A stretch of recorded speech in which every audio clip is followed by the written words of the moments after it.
Hi there, traders. This is Brad Goodwood with the Daily Market Insight for Thursday, the 13th of April. All right, now we had the almighty CPI numbers out.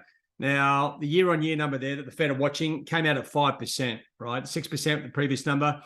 But the expectation was only for 5.2, so it's not significantly different, right? And if you're having a look across at the charts, we got the response that you would expect from a weaker number, okay? In particular, I was focusing on euro. We got a nice move through the trend line, and it has stalled, and it's actually starting to drift back. Sterling had a nice little nudge higher, as did most of the dollar block. And then you look at the dollar index, drifted down. It's now sort of sitting around that support line. Dollar Swiss lower, as you'd expect with a higher euro, and stalling dollar yen and dollar CAD heading south as oil moves to $83. Bank of Canada stayed on hold. Now, you might be sort of sitting there wondering, why isn't the dollar, okay, falling out of bed? As I said, it's not a big difference, right? It is weaker. It was outside the range of the data, but only just. And the market is still not really completely convinced that the US inflation sort of situation's over. There's still a 70% chance, or they're factored in a 70% chance of some sort of rate hike in June.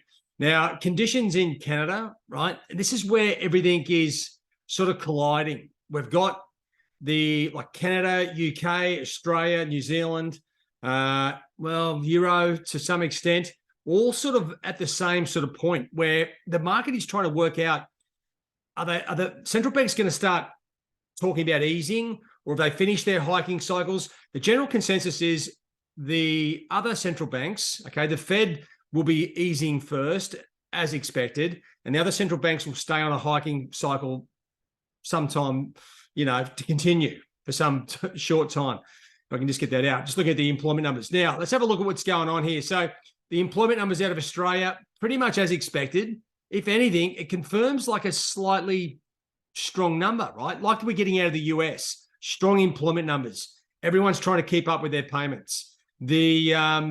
Now, just having a look at the trade figures here out of China, very good, right? And we are seeing a bit of a risk-on sort of situation here as far as equities go. That's not really going into the currencies, right? So if you are looking for a risk-on, risk-off profile in the currencies, forget it. The GDP numbers out of the UK, okay, better as expected, slightly better. Okay, the estimate's a little bit higher. Industrial output, a little bit better than the previous numbers as well. So things are slightly improving there. It's not enough to probably hike, but it's not enough to cut either. All right, so that's where we are with the numbers. So to me, we need the next bunch of numbers, Rob. We've had the employment numbers for this month and the CPI numbers out of the US. It's going to come down to the tier 2 numbers. If they can all sort of add up, what I'm talking about, even the initial jobless claims numbers, and if I can just drop that down a bit, the PPI, you got a bunch of things coming out that could give us a little bit more detail around the full US situation. And if we can start to see some numbers here really escalate and really drop out of bed, like retail sales, then that may support the move where they start rolling out the potential for a rate hike in May and increasing rate cuts. So what we're left with is a situation, it's a bit of a stalemate, right? And I want you to get that sort of into your mindset before you sell the house and go short dollars, right? I know Euro's broken above. We got a nice clean break above here around 109.60. That's great, but that's a short-term trade. We're now back in to the grind. And what I'm talking about is we've had the big data. We've got some news out on the table. Okay, the employment numbers out of the US were pretty good. The CPI, terrible, right? They sort of half offset each other. So we're sort of stuck in between a rock and a hard place. So it's going to come down to some of these other countries to work out where things go, right? Sterling still hasn't broken higher. Aussie was tracking weaker, now sort of heading a little bit higher with the weaker US dollar. Same with Kiwi. But you know what? This is where policy across different domiciles, different countries collides, and you end up with a bit of a basket case. So we're looking for probably short-term trading opportunities at the moment. The dollar index, if we can start to see some US tier 2 numbers add up, we might start to see the dollar drift lower. I still think it's got to be on the cards. Okay, so euro, I still expect to be higher. gold and Bitcoin, the sort of safe havens at this play, still just puttering along to the top side, tells me that the market isn't convinced yet that everything's sort of stable. And you see the equity markets, okay, they came off a little bit, but just trading, drifting sideways, right? It's not like a break trade. This is where you can actually tell, because if you see a trend line like these ones on the equities, right, and you see them break, you'd see a nice clean out to the downside if it was a fundamental shift in the market. But we aren't seeing that, right? What we're seeing is, yeah, a little break and then a drift sideways. So just be aware, we aren't seeing the big move just yet.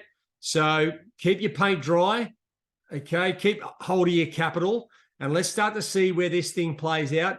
Follow the market, right? Follow the cash. So US equities is the first port of call. Now you're also looking for that risk on, risk off profile with the US dollar.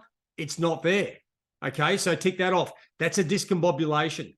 And then you start to look down here. You can see very clearly the commodities are getting hit, right? So just follow the direction of where things are going. The safe havens, they're all puttering along quite nicely, right? So that tells me things are not all okay just at the moment. The market is confused, and it's because the data globally is sort of colliding, and it's all very similar with no specifics. One thing is true, though, the Fed, they are, you know, the pressure's off the Fed, okay? Those numbers tell us that inflation is really fallen off the radar. Okay, if you take out food and energy, it's still around 5.6%, but that's, you know, that's by the by, right? So the real number here the Fed's looking at is this one here. This is the number without energy and food. But you know what? Their job is done. We're waiting for it's like the straw that broke the camel's back. We just need that one piece of data to fit in, and the market goes, you know what? That's it. The Fed's under pressure now. They've got to cut. Now, when it comes to after a hiking cycle, they don't cut until the numbers, right? These numbers are really close to where their objective is. I think it was 3% last time I heard, or maybe, I know it started at 2, but it might be up to 3% is where their objective is, right? So by the time this drops, inflation drops down to about 4%, that's when they'll really start talking it up, because when they start cutting, it doesn't mean inflation doesn't keep falling. It takes about 6 months for that to be factored in. So we're a little bit of a way off that. But as I said, the straw that breaks the camel's back, that's what we're going to look for. If you're trading, keep it real, smaller trade size, maybe a smaller trading opportunities, unless you see something big, because at the moment, I can't see it really shaping out. It's set up for a weaker dollar. Will we get it? I don't know. If we get the weekend, if we hit the weekend before the dollar starts to drift lower, we might see some squaring up, and the dollar just drift back into the range. All right, that's my take on it for now. All right, guys, good luck. There's just having a look through here. As I said, we've already had some numbers come out. Industrial production numbers out of the Eurozone. Maybe worth a look. Okay, Euro, well, still it looks like it's going up to me. So stronger numbers would be better.